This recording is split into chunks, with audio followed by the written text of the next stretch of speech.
Miren, les cuento, ¿no?, la historia de nuestro seminario, que nació con características con una mixtura entre materia y taller, donde en la medida de lo posible desempeñábamos algunas actividades prácticas que eran salidas a terreno. Perdón.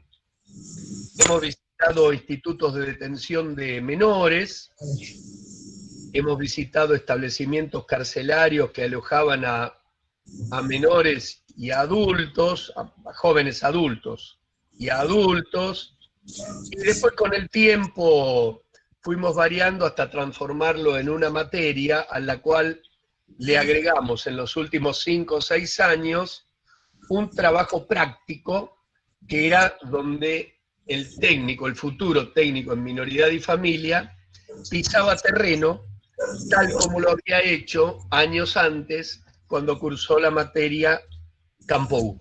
Es decir, pretendemos que ustedes desplieguen herramientas analíticas o eventualmente herramientas de trabajo en campo como para que hagan algún tipo de producción práctica y que adquiera o que readquiera este seminario el carácter de materia-taller, que es con una dimensión teórica y una dimensión práctica. ¿Por qué la dimensión teórica? Vean, la dimensión teórica es indispensable cuando uno pretende una buena dimensión práctica. ¿Puede haber prácticas en teoría? Sí.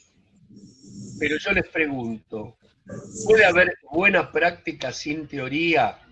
Y ahí les digo que no. Y ahí les digo que no. Porque una práctica sin teoría es como una práctica desamparada. Es una práctica que puede tener aciertos, pero tiene mucho desacierto. Tiene mucho lo que es la repetición de errores.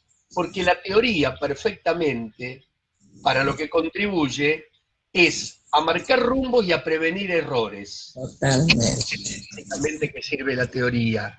Cerrá el micrófono, muchacha, no sé cómo se llama, dice Elías Benjamín Alfaro. Ah, soy yo. Soy yo.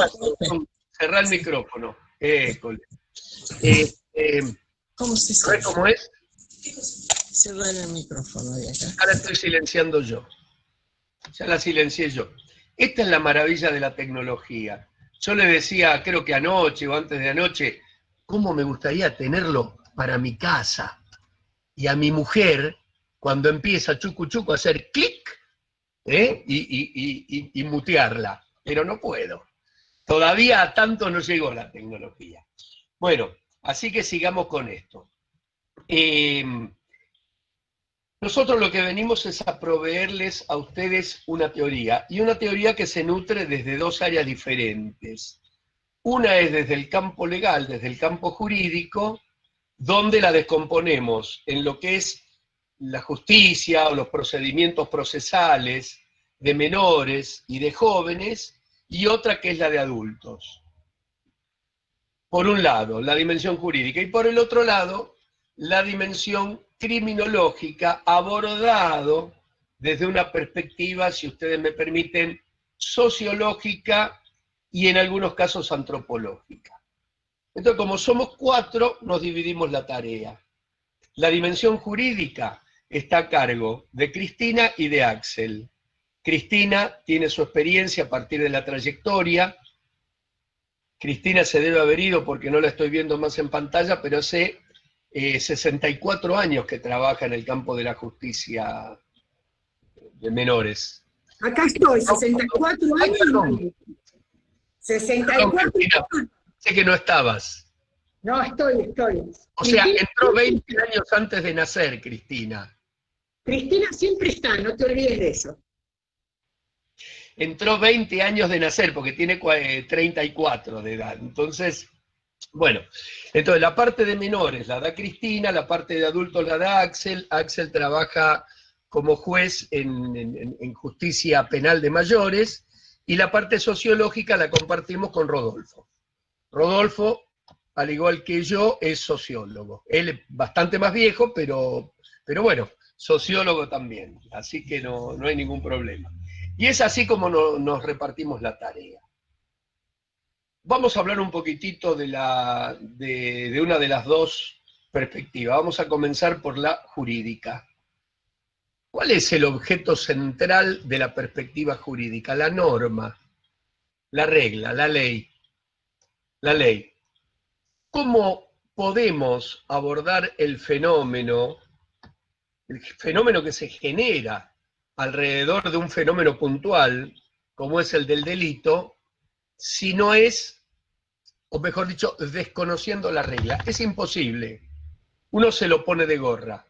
Porque así como uno puede llegar a parecerle inconcebible que a una persona se la encierre, comienza a justificarlo, a concebirlo, cuando se desayuna con que hay una regla, con que hay una norma, que dice que a quien hizo tales cosas se lo debe encerrar. Yo les agrego, y esto ya visto desde lo teórico, muchas veces se lo encierra no a quienes hicieron ciertas cosas, sino a quienes no hicieron otras cosas. Todo eso lo vamos a abordar después de la dimensión teórica. Ahora, nosotros tenemos una legislación, una normativa que regula la actividad, la tarea en el campo minoril, en el campo juvenil, y otra en el campo del adulto. Sobre esto los van a abrumar Cristina y Axel. Y después viene lo otro, que son las teorías acerca de la criminalidad, que son los que tomaremos a nuestro cargo Rodolfo y yo. Todos ustedes deben saber que frente al fenómeno del encierro hay tantas teorías casi como personas que intentan abordarlo, que intentan opinar sobre él. Vean, si los 57 que estamos presentes aquí diésemos nuestra opinión acerca de todo lo que comprende el fenómeno del delito, probablemente encontremos coincidencias entre algunos, sobre algunos puntos sí y otros no, entre pocos sobre algunos puntos, entre ninguno, donde hay una sola opinión acerca de cómo debe ser tal aspecto puntual del fenómeno del delito, y así un montón de cosas que nos pone frente a un objeto de estudio único y además complejo.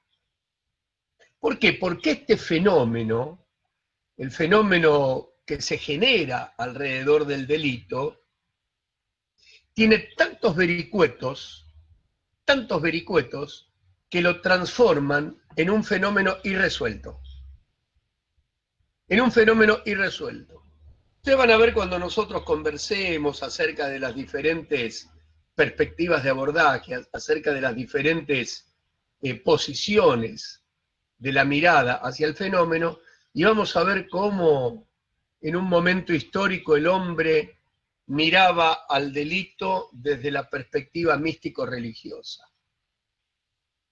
El individuo que transgredía la norma, que bien pudo haber sido un mandamiento, por ejemplo, un mandamiento, no estamos hablando de la ley con la connotación actual, tal vez haya sido visto como un castigado por Dios, o podría haber sido visto como un individuo poseído por el diablo, o por un maldito, o por alguien condenado por el dios fulano o por la diosa mengano. Vale decir, un abordaje casi les diría inopinable por la subjetividad y la inmaterialidad de los fundamentos para posicionarse frente a ese fenómeno. Ahora, la historia va variando, los modos de enfrentar los fenómenos a lo largo de la historia van variando, básicamente por los fracasos. Porque cuando algo fracasa, mirémonos nosotros en nuestra vida, cuando alguien fracasa o cuando en algo fracasamos, cambiamos la estrategia. Cambiamos la estrategia. Gustavo dijo, mira, yo ya cursé 4 veces y no aprobé. porque como un gil me dedicaba a estudiar. Ahora, en esta me voy a copiar como el mejor y voy a probar. Ha variado la estrategia, pues esto que suena una broma y lo tengo de punto, porque para colmo lo tengo en la pantalla, Gustavo. Yo tengo pocos de ustedes, tengo 8 o 9 personas, ¿no es cierto? Pero a Gustavo lo tengo ahí, me la agarro con el pobre Gustavo. Le decía que a lo largo de la historia ocurre lo mismo. Estas miradas a las cuales algunos pueden llegar a definir como paradigmas, como modelos de abordaje del fenómeno, se van modificando en función de los fracasos. Concibo así al delito y después digo, no, che, esto no es así. Pasaron mucho tiempo hasta que en la historia, alrededor del final del medioevo, se entroniza la razón. Cuando se entroniza la razón, cuando la idea de ese Dios todopoderoso, rector de cada minuto, de cada instante de nuestra vida, es postergado por esa soberbia humana, es decir, la razón es la que todo lo puede, entonces decimos, vamos a tener que dejar de pensar al delito como un hecho maldito por una divinidad para pensar que es algo fruto del hombre.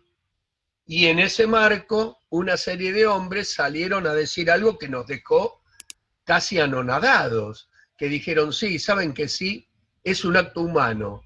¿Y saben por qué? Porque el individuo que posee razón tiene la voluntad de delinquir.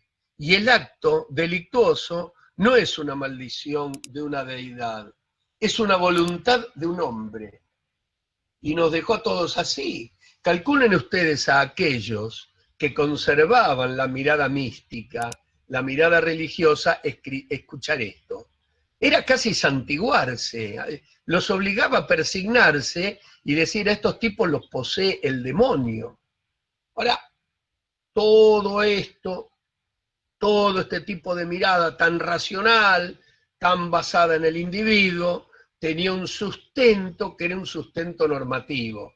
El hombre comienza a darse reglas, en tanto ser racional, y esas reglas iban a prescribir taxativamente qué hacer, qué no hacer, y qué hacer con el que lo hace. ¿Qué hacer con el que lo hace? Es decir, el castigo. ¿Sí? Una nueva forma de castigo, regulada. Y entonces se concebía que el individuo era libre y delinquía y se le debía aplicar tal o cual castigo que era diferente a los anteriores, ya no se los quemaba como en la etapa de la Inquisición, no habían penas corporales, al menos en este sector del mundo occidental, sino que se lo reemplazaba por el encierro, ni más ni menos que el encierro. ¿Fue suficiente? Y no era tan suficiente, porque el delito persistía y persistía y persistía. Entonces, a algunos se le ocurrió decir, para mí, que esto es un problema de salud, y es un problema de salud mental. Y vinieron los médicos a intentar mostrarnos cómo era el fenómeno. Y los médicos se empeñaron en construir teorías que pretendían demostrar a los incrédulos que aquel que delinquía era un enfermo. ¿Y tuvo éxito? No, no tuvo éxito. Porque seguía existiendo el delito a pesar de las medidas preventivas, porque seguía existiendo el delito a pesar de las medidas, supuestamente, voy a utilizar un término que eriza de solo pronunciarlo, las medidas resocializadoras, hasta que, por último, y diríamos como que es la última de las campanas que escuchamos sonar, viene la mirada que intenta abordar al fenómeno desde una perspectiva cultural o, si me permiten, sociocultural, donde hegemonizan la mirada y por ende la elaboración de teorías los sociólogos, donde conciben al problema del delito como una problemática de raigambre fundamentalmente social. Y es a caballo de esto que yo quería mostrarles a ustedes algo. Ustedes están ya a punto, inclusive algunos de ustedes seguramente se van a recibir con con nuestra materia, ustedes están a punto de obtener un título, una graduación puntual, que será la de técnico en minoridad y familia, pero ustedes van a ser trabajadores sociales. Ustedes van a trabajar en el medio social. El destinatario de su esfuerzo profesional va a ser el hombre y su relación con los demás. Cuando hablo de hombres, lo digo sin prejuicio porque tienen la E del inclusivo. Así que cuando hablo de hombres, estoy hablando de hombres y de mujeres, lógicamente. Entonces ustedes que van a ser trabajadores sociales, van a mirar al fenómeno desde esa impronta que les da su formación. La formación a ustedes les va a dar un vicio, un sano vicio, que es mirar cada fenómeno que involucra a los hombres sin dejar de contemplar la relación con los otros, sin dejar de contemplar las relaciones entre los hombres, en tanto influyentes y en algunos casos determinantes. Entonces, ustedes van a mirar forzosamente al fenómeno del delito si es que el día de mañana tienen la oportunidad de trabajar incorporados a una institución, como vengo diciendo desde hace tantos años, que legítimamente, instituciones que legítimamente debieran aspirar a contar entre sus profesionales al técnico en minoridad y familia. Yo hablo de las instituciones que trabajan en relación a la justicia de menores, porque la mirada del técnico en minoridad y familia es una mirada específica, tienen la capacitación, tienen la formación para verlo de un modo diferente, vale decir, para tener un nivel de intervención a priori, más exitoso que desde las otras áreas. Miren, los sociólogos tenemos generalmente las miradas más amplias. El trabajador social tiene la mirada más específica. El antropólogo tiene la mirada más profunda. Pero el técnico en minoridad y familia tiene la mirada del que sabe de qué habla.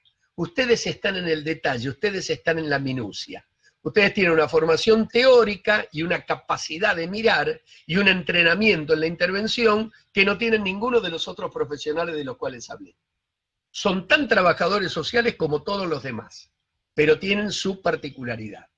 Por eso la importancia del técnico en minoridad. Y van a ver que cuando ustedes tengan incorporado, repito, este sano vicio de mirar a la realidad desde el marco de las relaciones entre los individuos, van a encontrar respuestas. ¿Qué es lo que pretendemos nosotros con la provisión de estos elementos? Bueno, que conozcan la regla, para no trabajar al divino botón, y que conozcan la teoría. Y ahora les voy a contar algo desde lo teórico para que no se ilusionen. La producción de conocimientos en el campo teórico es constante, lo cual es un indicador de que el problema no está resuelto. Que la teoría no es definitiva. Sacando a los taraditos estos que salen a levantar al terraplanismo. Ustedes escuchan a muchos que dicen que la Tierra en realidad podría no ser redonda. Sacando a los taraditos estos, que son casos realmente psiquiátricos.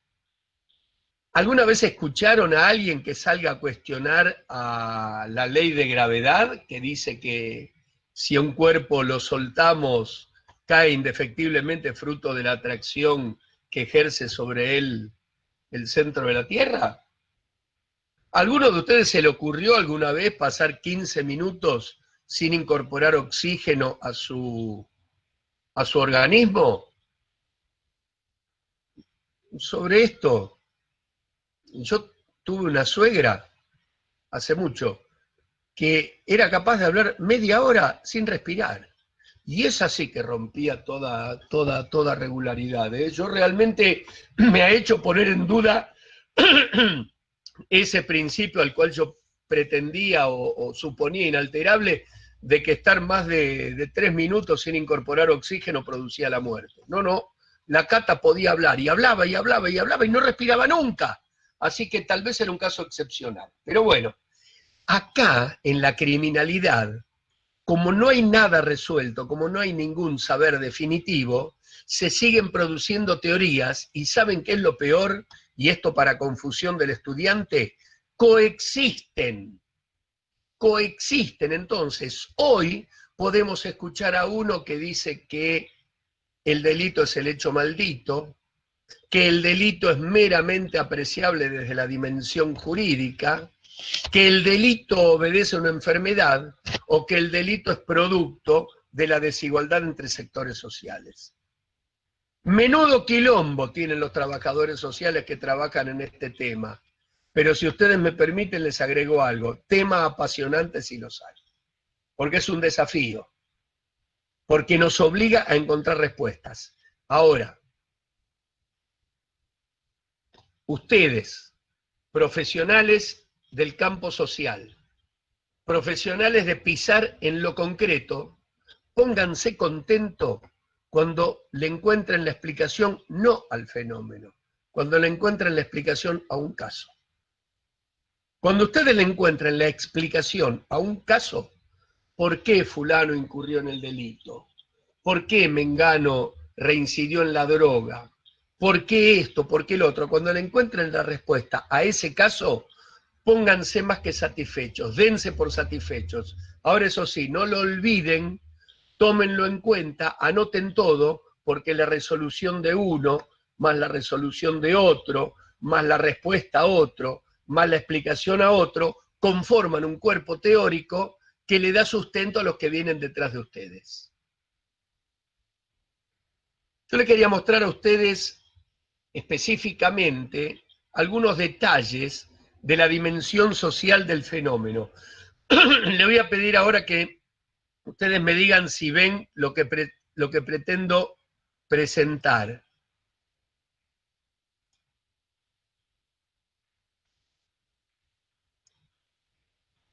¿Ven en pantalla lo que estoy pretendiendo presentar? Sí, ahora se ve.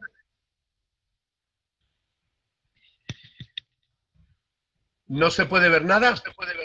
Sí, profe, se ve. Ah, bueno. ¿Qué ven? ¿Qué ves? ¿Qué ves cuando me ves? ¿Qué ven? Un mapa. Dos mapas de distribución de origen de los condenados, dice uno. Muy bien. Esperen que se me... Ahí está.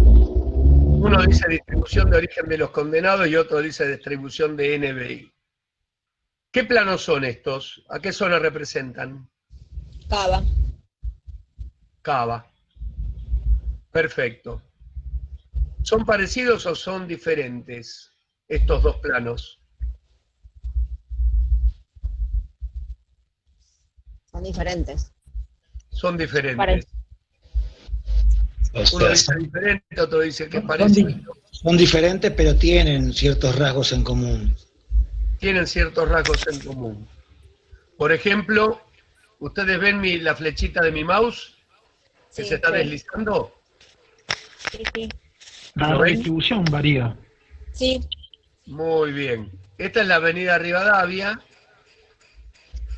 y esta otra es la avenida Rivadavia. Con lo cual tenemos una similitud.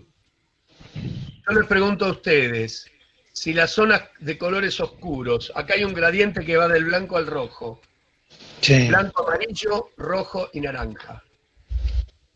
Les pregunto a ustedes, si nosotros tomamos como línea divisoria a la avenida Rivadavia, y acá tenemos el noreste. Y ¿Pero acá qué significa lo blanco? o más o menos acá el norte y acá el sur. ¿Qué zona es más oscura en el que dice distribución de NBI? ¿La zona norte o la zona sur? La zona sur. El sur. Y en el otro que dice distribución de origen de los condenados, Lo mismo. También. lo mismo. Lo mismo. Bueno, miren, este es un trabajito con el cual vengo currando desde hace 20 años más o menos. Sí. ¿Vos lo conocías, Cacho, este? Yo, Cacho Rodríguez. Sí, lo conocía, lo había visto en un archivo tuyo. Ah, Es bueno, no interesante. muchas veces, solamente unas 714 nomás. Sí, Bueno. sí. Este trabajito me permite seguir currando, básicamente porque trabajos posteriores hasta ahora no lo han invalidado, no lo han desmentido. Es un trabajito que nace a partir de determinados contenidos teóricos. Los contenidos teóricos, ustedes recuerdan cuando los jorobábamos en campo 1 con marco teórico, son una serie de conocimientos producidos por otros que nos permiten, por ejemplo, imaginar nuevos problemas de investigación. Hay una serie de contenidos teóricos, estos de base sociológica, que es la última etapa, la última corriente que se incorpora a los estudios de la criminalidad, que establecen relaciones entre pobreza y delincuencia. Cualquiera puede llegar a decir, ¿qué quiere decir? ¿Que los pobres delinquen? Bueno, si tenés un marco teórico que te permite abonarlo, adelante con él. Pero esto lo que pretende es otra cosa, es verificar si existe relación entre la pobreza y el encarcelamiento. Entre la pobreza y el encarcelamiento. Este marco teórico se venía cimentando, se venía fortificando con la experiencia personal de los que habíamos trabajado en este proyecto de investigación, y era que pateando sistemática o asistemáticamente las prisiones, observábamos lo que a priori podíamos definir como población de pobres. ¿Correcto? una cosa, profesor. Sí. A ver, una cosa es plantear el mapa de encarcelamiento, ¿no? Y otra cosa es enmarcar el mapa del delito, porque probablemente en muchos de los casos se hace foco en los delitos de la propiedad privada, en donde se habla de robo, de ese tipo de robo, de ese tipo de delito grotesco, en donde tal vez hay una cierta violencia sobre la persona a la que es víctima de un asalto, etcétera, etcétera, y no se pone foco en otro tipo de delitos que se puede dar en los sectores de la zona norte, que son esos delitos de guante blanco, de saco y corbata, en donde no se pone el ojo y en donde muy pocas veces van presos, puntualmente. Entonces, hay que ver, digamos, desde qué lupa se lo mira. Si lo miramos desde el punto de vista del encarcelamiento, probablemente vayan presos los de la zona sur de la capital. Pero no sé si representa el mapa de delito en sí, porque estamos obviando un delito al cual no se le pone la lupa, que es el de saco y corbata. Perfecta apreciación. De cualquier modo, sigo adelante con esto, porque lejos de contradecirse con el razonamiento... ¿Quién habló? Gustavo, porque ahora no lo veo. Sí, soy yo. Ah, porque ahora no te veo, me tapó, te tengo debajo de Caballito, creo. Caballito Flores, por ahí te tengo, ahí debes estar. Me tiene por Soldati y por Lugano, por ahí abajo ando. Más o menos por ahí. Bueno, sí, no se contradice. ¿Qué es lo que hicimos nosotros? A ver si existía algún tipo de relación entre la pobreza y el delito, o mejor dicho, y acá viene la primera coincidencia con lo que dice Gustavo, el encarcelamiento, lo cual no necesariamente significa el delito. Hay un dicho que se le atribuye al poblador de un manicomio que decía: no somos todos los que estamos ni estamos todos los que somos. En las prisiones pasa algo parecido. Hay individuos que están detenidos y no han cometido delito, el típico garrón, pero hay muchos más que han cometido delitos y que no caen, entre los cuales pueden llegar a estar aquellos que menciona Gustavo. Pero el objetivo de nuestro trabajo era verificar si existía algo así como una vulnerabilidad, como una exposición mayor a la acción de la justicia de parte de aquellos individuos que provenían de medios pobres. Ya no estamos hablando de la pobreza individual, porque a lo mejor detrás de una mansión inmensa ubicada en la zona de Núñez, por ejemplo, puede llegar a existir un ranchito de mala muerte de un individuo que le ha intrusado, pero lógicamente esas son excepciones. En el área de Mataderos ustedes saben que hay zonas muy pobres junto a algunas viviendas de tipo opulenta. Como esto es un trabajo social, como este es un trabajo masivo de base cuantitativa, aspiramos a que el azar nos permita considerar irrelevantes a las excepciones. Está muy difícil si lo cuento así en términos metodológicos, ¿o se entiende? Sí, Claro, sería con una muestra. yo, ¿Perdón? profesor, quería hacer lo que yo comprendí, que dentro de este marco, las zonas más marcadas son las que especifican más dónde está la delincuencia, pero todas las veces no es lo mismo. Como recién decía el compañero, están los que delinquen de guantes blancos, que poco se ve, pero quizás por la posición económica siempre se especifican las zonas más que le llaman zonas rojas o de inseguridad. Es que este trabajo no pretendía ver quiénes son los delincuentes. Este trabajo está dirigido a los encarcelados y observar la relación desde el punto de vista socioeconómico de la condición de encarcelado con la pertenencia a un sector pobre o no pobre. Ahí está. Entonces, ¿qué es lo que hemos hecho?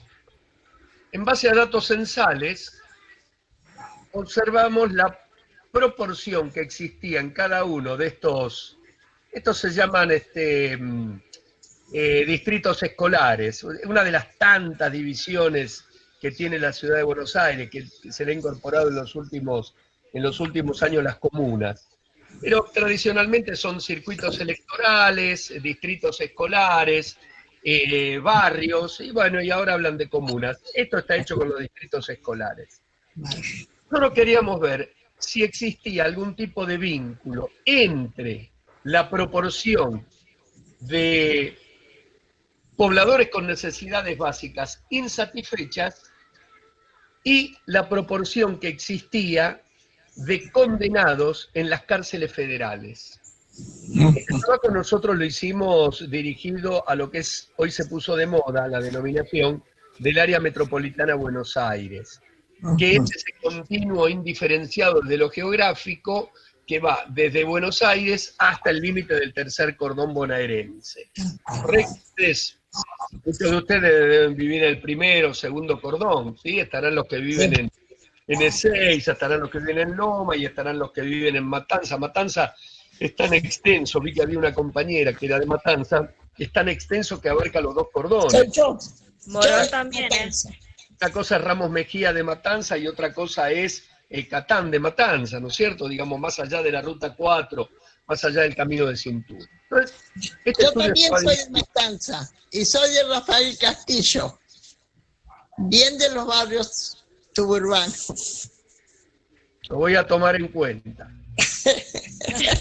Sí, verdad.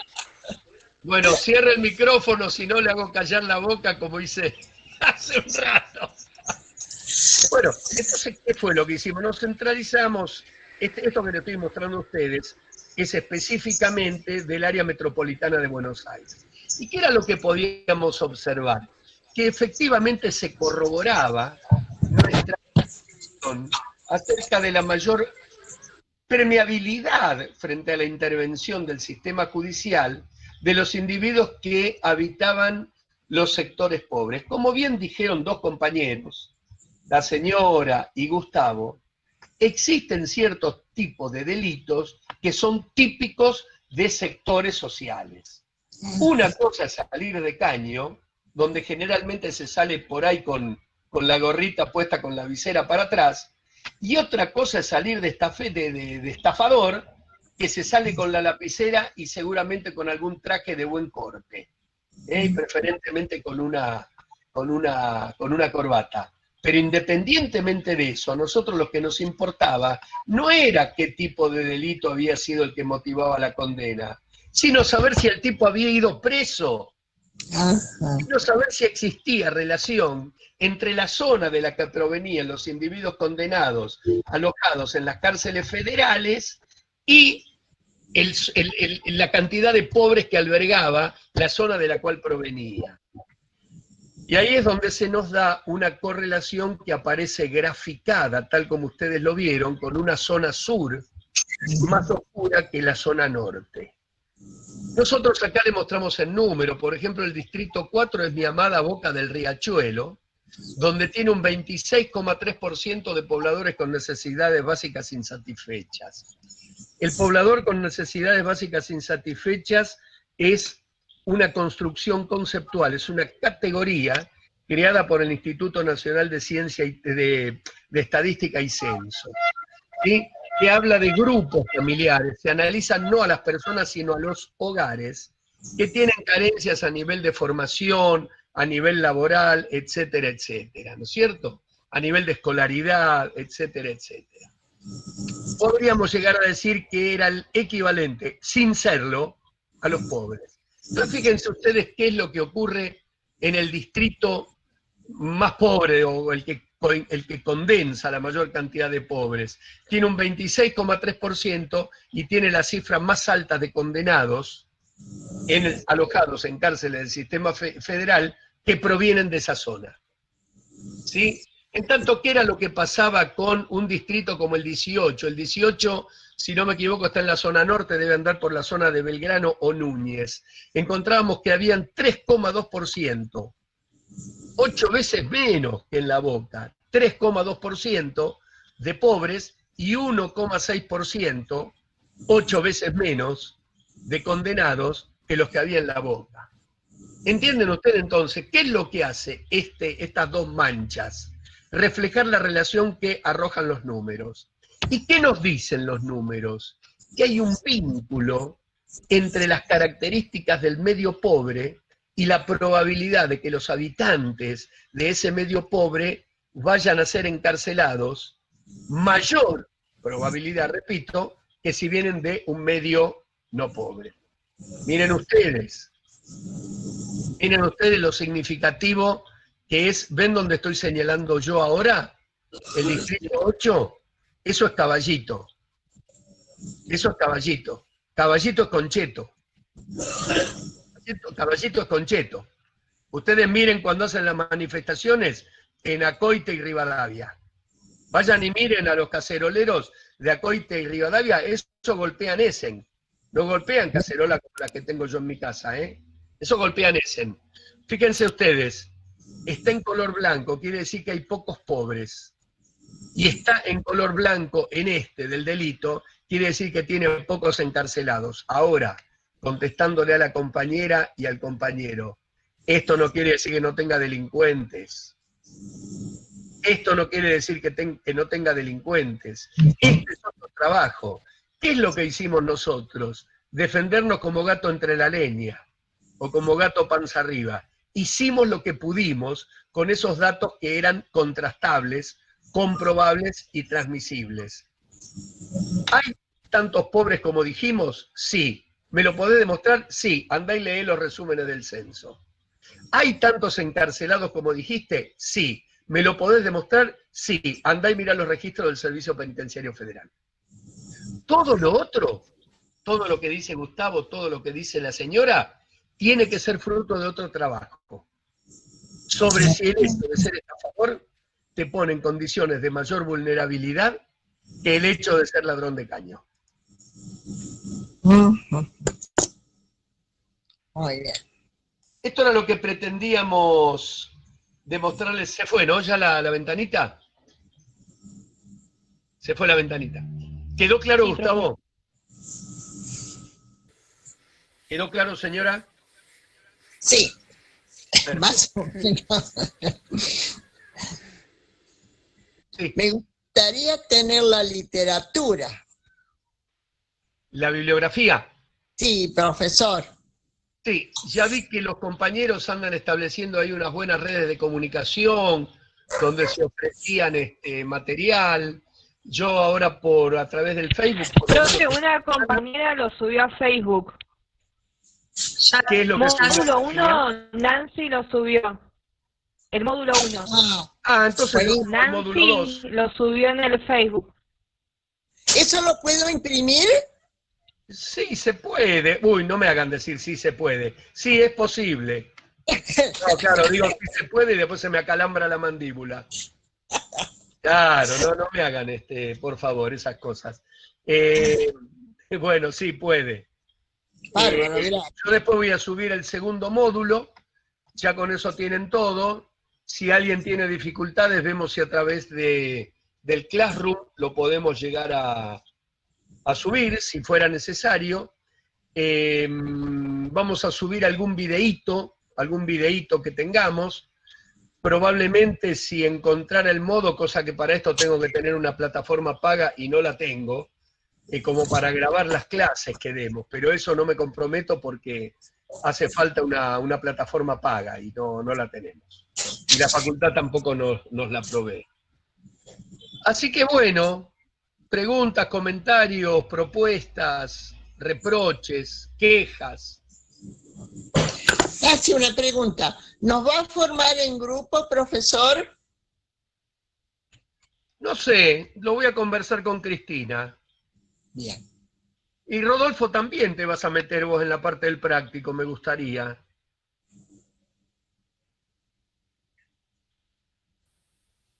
Sí, Ahí está. sí, por supuesto.